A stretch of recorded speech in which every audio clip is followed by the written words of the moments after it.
السلام علیکم ورحمۃ اللہ وبرکاتہ۔ آج ہم لوگ آداب زندگی میں 5ویں لیسن سیکھیں گے۔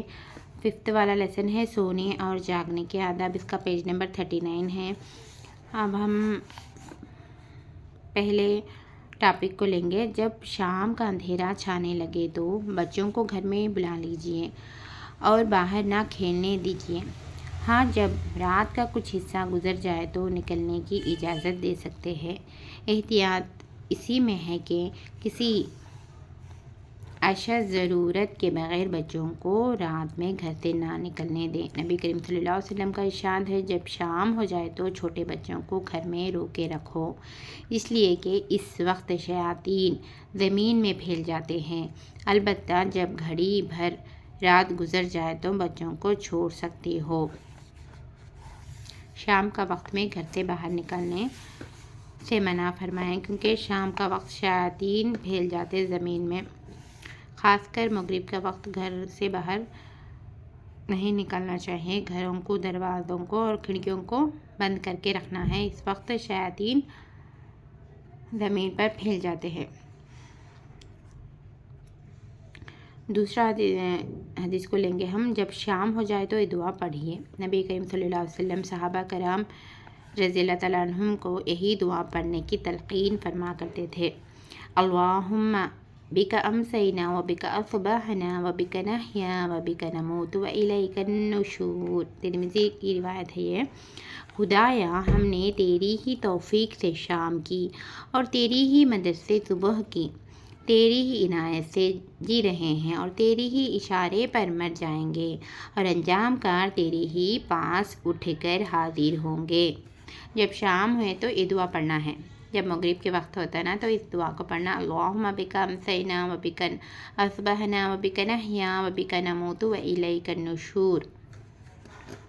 اور مغرب کے اذان کے وقت یہ دعا پڑھنا، اللہم ھذا اقبال لیلک و ادبار نہارک و اصوات دعاتک فاغفر لی۔ ترمذی اور ابو داود دونوں کی روایت ہے یہ۔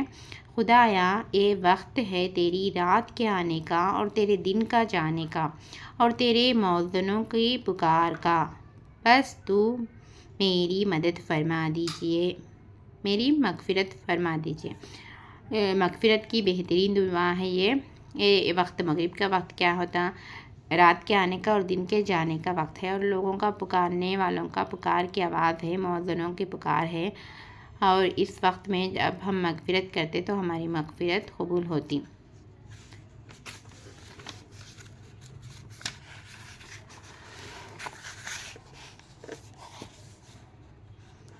تیسری دعا یہ ہے کہ عشاء کی نماز پڑھنے سے پہلے سونے سے پرہیز کیجیے۔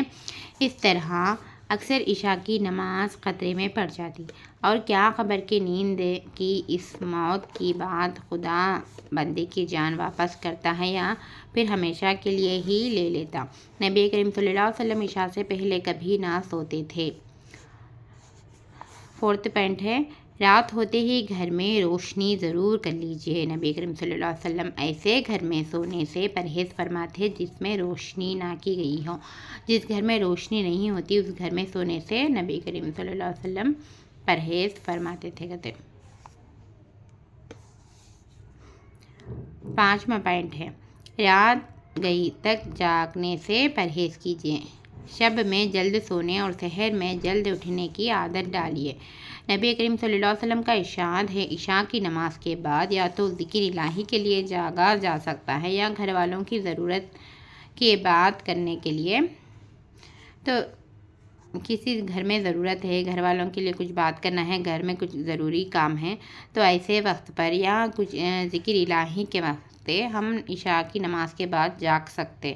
ایسا خالی فضول رات میں دیری تک جاگنا اور صبح میں دیری اٹھنا پرہیز کرتے تھے۔ 6واں پوائنٹ کیا ہے، رات کو جاگنے اور دن میں نیند پوری کرنے سے پرہیز کیجیے۔ خدا نے رات کو آرام و سکون کے لیے پیدا فرمایا اور دن کو سو کر اٹھنے اور ضروریات کے لیے دوڑ دھوپ کرنے کا وقت قرار دیا۔ سورہ فرقان کی 47 میں آیت میں ہے، وَهُوَ الَّذِي جَعَلَ لَكُمُ اللَّيْلَ لِبَاسًا وَالنَّوْمَ سُبَاتًا وَجَعَلَ النَّهَارَ نُشُورًا۔ اور وہ خدا ہی ہے جس نے رات کو تمہارے لیے پردہ پوش اور نیند کو راحت و سکون اور دن اٹھ کھڑے ہونے کے لیے بنایا ہے۔ اور سورہ نبا میں ہے وَجَعَلْنَا نَوْمَكُمْ سُبَاتًا وَجَعَلْنَا اللَّيْلَ لِبَاسًا وَجَعَلْنَا النَّهَارَ مَعَاشًا، اور ہم نے نیند کو تمہارے لیے سکون و آرام اور رات کو پردہ پوش اور دن کو روزی کی دوڑ دھوپ کا وقت بنایا ہے۔ آج ہم اتنا سیکھے۔ آپ لوگ ہمارے چینل میں نئے ہیں، سبسکرائب نہیں کر لیے تو سبسکرائب کر لیجئے، لائک اور شیئر کرنا نہ بھولیے۔ السلام علیکم ورحمۃ اللہ وبرکاتہ۔ اللہ حافظ۔